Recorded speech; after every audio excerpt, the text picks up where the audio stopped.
Steve in the Czech Republic. Steve, how are you, mate? Yeah, hi Barnaby.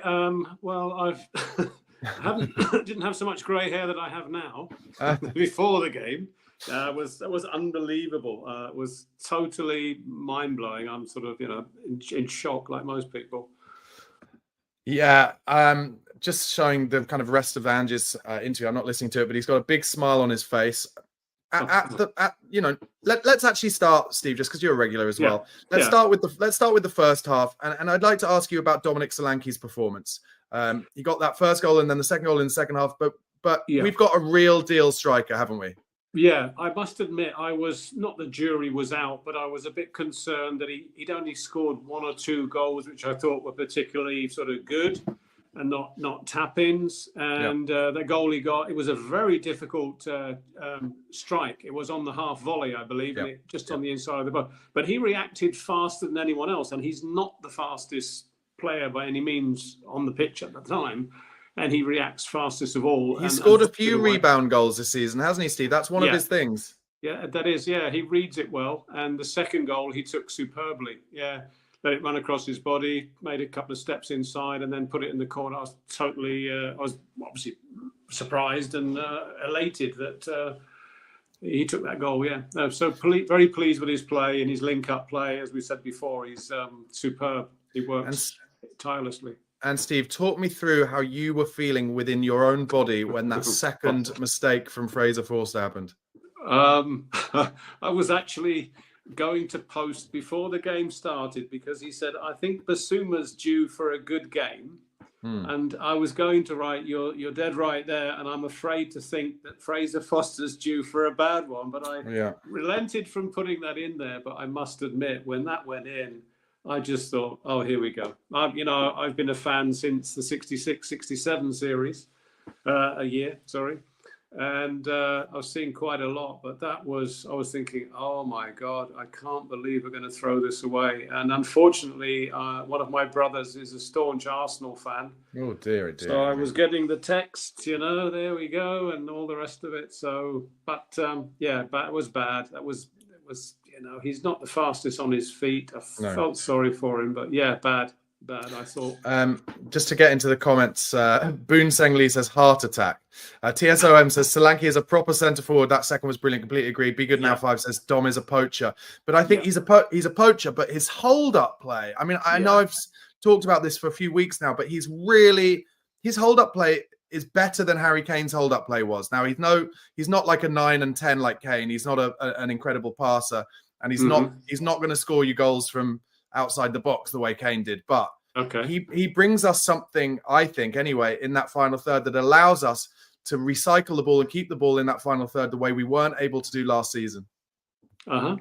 I think you're probably right. He's surprised me in a nice way. Yeah, his hold-up play is superb. He's good on the ball. I've only been disappointed, but not today, sometimes with his positional play, but that's because he's just adjusting to a new team and a new system. It's an unfortunate characteristic that you sort of, or I do anyway, not compare him to Harry Kane, but you're used to the runs from Harry Kane to get away from somebody, near post, far post, whatever. And he wasn't seeming to do that. But as you say, his hold-up play, bringing people in, is extremely good. And today, his finishing was superb. You couldn't want any more from him today than his finishing, along with his hold-up play. Yeah, Stevie D has just sent an interesting comment. Says, do not forget that if we didn't have the mindset and setup to score goals, we would have lost this quarterfinal with those keeper errors. You have to score to win games. I guess that is one way of looking at it. Mm-hmm. Yeah, definitely. Yeah.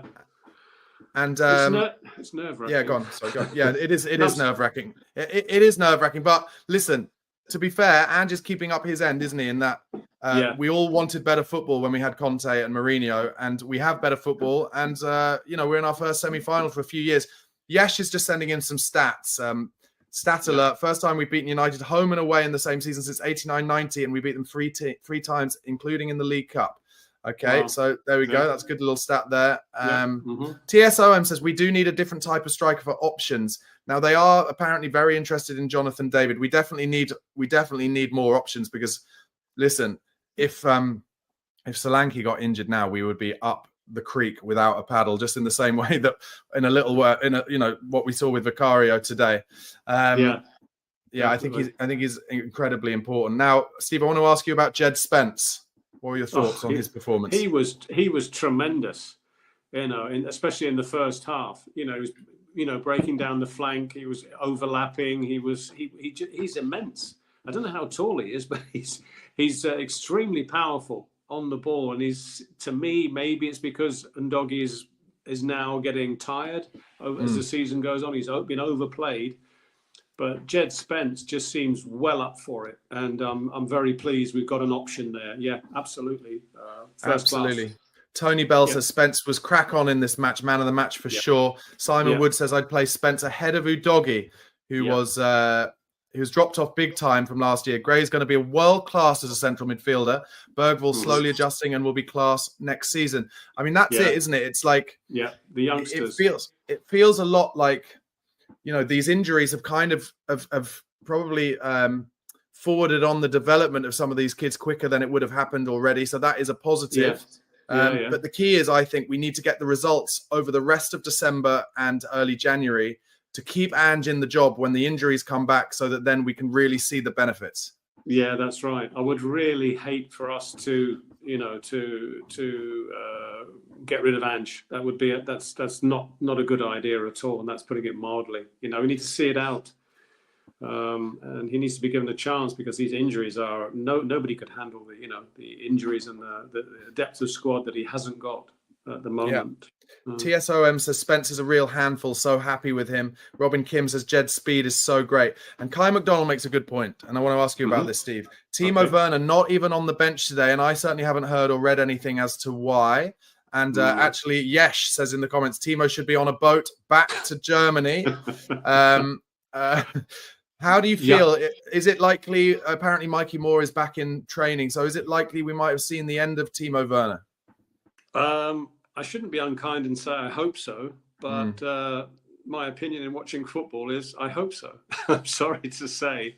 I'd love to see Mikey Moore, obviously back in the fold and given the opportunities that are up to, for me, that Timo Werner has had and hasn't taken. You can't give the guy any more chances. Big Ange has backed him, played him so many times, and he just hasn't come up with the goods. I feel sorry for him, but it's that's it basically. I'm glad he's going, if he's going. Yeah. Simon Wood says multiple basic mistakes every game. Paper thin squad, and Spurs are in a semi and a game and a bit away from Champions League spot. Bright future under Ange. Give it time. I agree. We do have to be patient, and these, but it's these games. The Southampton 5-0 and winning tonight that I think are going to allow the fan base to unite behind Ange. I really do think that. Yeah, exactly. Yeah, it was very important tonight that we, not only the Southampton game where we obviously blew them away, but this game we hung on. We didn't do what we've done in the past so many times, as obviously we've all reiterated, that, losing it, giving it away. We've held on, and we're now in a semi-final. I'm really pleased for Ange, because he was looking absolutely crestfallen when that second mistake and that goal went in. The mistake from Fraser Foster and let them in. God knows what was going through his mind. But no, absolutely, it was very nearly what we're all used to, but it wasn't, and we're through to the semi. And there's, I think the draw is going to come soon. Steve, thank you so much for calling in, and hopefully speak to you after that Liverpool game. Thank you very much, Barnaby. Enjoy the show, and see you after the Liverpool game. Top man. Thanks a lot, mate. Bye-bye. Okay. All the best.